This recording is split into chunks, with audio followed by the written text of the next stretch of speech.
जय शिवराय मित्रांनो मित्रांनो रब्बी हंगाम 2025-26 करता ई पीक पाहणी सुरू झालेली आहे। 10 डिसेंबर 2025 ते 24 जानेवारी 2026 या कालावधीमध्ये शेतकऱ्यांना आपल्या रब्बीच्या हंगामाची याचबरोबर कायम पड, चालू पड आणि चालू वर्षातील जे काही पूर्ण हंगामी वर्षाची जी काही पिकं असतील याची देखील ई पीक पाहणी करता येणार आहे। याच्यामध्ये रब्बीच्या पिकाची ई पीक पाहणी कशी करायची हेच आजच्या या व्हिडिओच्या माध्यमातून पाहण्याचा प्रयत्न करणार आहोत। मित्रांनो, याच्यासाठी आपल्याला काय करायचंय की आपल्याकडे जर ई पीक पाहणीचं ऍप्लिकेशन असेल तर त्याच्या माध्यमातून आपण खोलून ई पीक पाहणी करू शकता। नसेल तर आपल्याला गुगल प्ले स्टोर वरून पहिलं ई पीक पाहणीचं ऍप्लिकेशन डाउनलोड करायचंय। ई पीक पाहणीचं ऍप्लिकेशन असेल त्याला अपडेट वगैरे आलेलं असेल तर अपडेट करून घ्या। हे ऍप्लिकेशन इन्स्टॉल केल्यानंतर ओपन करायचंय। ओपन केल्याबरोबर या ऍप्लिकेशन मध्ये आपल्याला सुरुवातीला काही कन्सेंट मागितल्या जातील, काही सहमत्या मागितल्या जातील, जसं की लोकेशनसाठी असेल किंवा इतर मेसेजसाठी वगैरे असेल, त्याला सर्व अलाव करायचे आणि हे अलाव केल्यानंतर आपल्याला पुढे नेक्स्ट क्लिक करायचे। याच्यानंतर सर्वात पहिली ऑप्शन आपल्याला याच्यामध्ये येणार आहे ती म्हणजे विभाग निवडण्यासाठीचे। याच्यामध्ये सर्व राज्यातील सर्व विभाग दाखवले जात आहेत।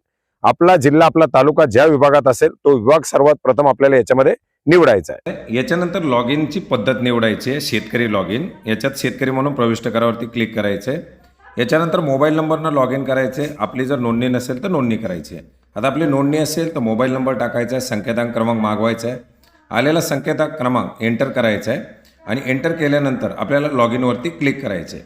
लॉग इनवरती क्लिक केल्यानंतर खातेदाराचं नाव आपण जे काही याच्यात नोंदणी केलेलं असेल ती नावं दाखवली जातील। त्याची ई पीक पाहणी करायची असेल ते निवडायचं। नसेल नवीन खातेदार जोडणी करायची असेल तर नवीन खातेदार नोंदणीवरती क्लिक करायचे।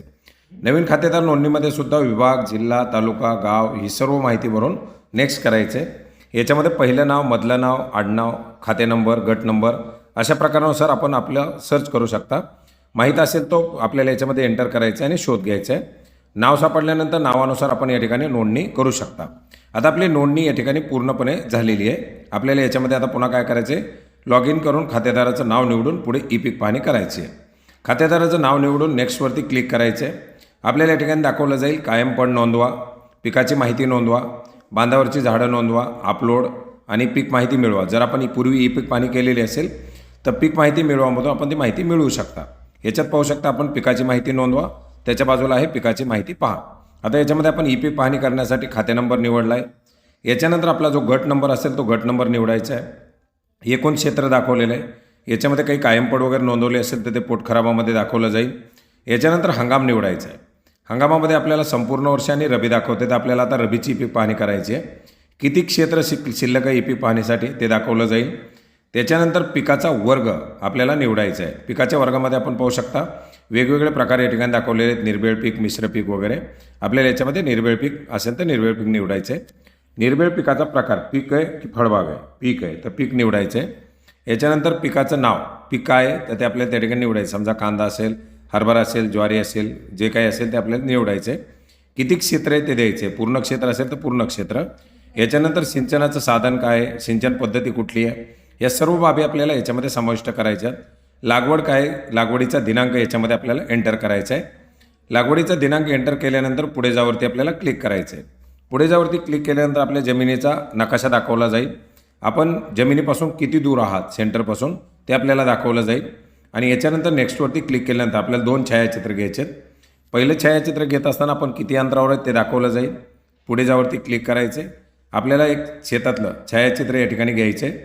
ते छायाचित्र घेतल्यानंतर ओके करायचे। दुसऱ्या छायाचित्रावरती क्लिक करायचे।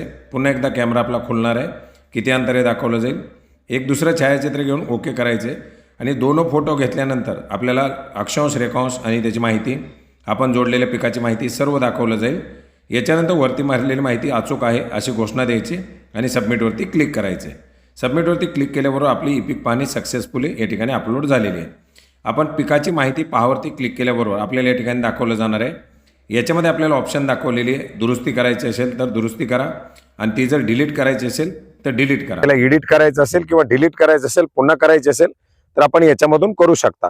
तर मित्रांनो, अतिशय महत्त्वाची अशी ही बाब ई पीक पाहणी, कारण ई पीक पाहणीच्या बेसवरतीच पीक कर्ज असतील, कर्जमाफी असेल, पुढचे तुमचे नुकसान भरपाई असतील, पीक विमा असेल किंवा कृषी रिलेटेड जे काही योजना असतील त्याचा लाभ दिला जातो। खरीपामध्ये पाहिलं होतं की बरेच सारे शेतकरी राहिले होते, त्याचा आता ई पीक पाहणी ऑफलाईन पद्धतीने घेण्यात आली। अशाच पद्धतीने आपल्याशी काही बाब होऊ नये म्हणून आपण ही रबीची ई पीक पाहणी 24 जानेवारी 2026 पूर्वी करू शकता. जर आपली पूर्वीच खरीपाची झालेली असेल, आपलं क्षेत्र ऑलरेडी ई पीक पाहणी केलेलं असेल, तर आपल्याला करायची गरज नाही. पण आपली जर काही रबीची पिकं असतील, रबीचा कांदा असेल, तर आपण ही ई पीक पाहणी करू शकता. धन्यवाद.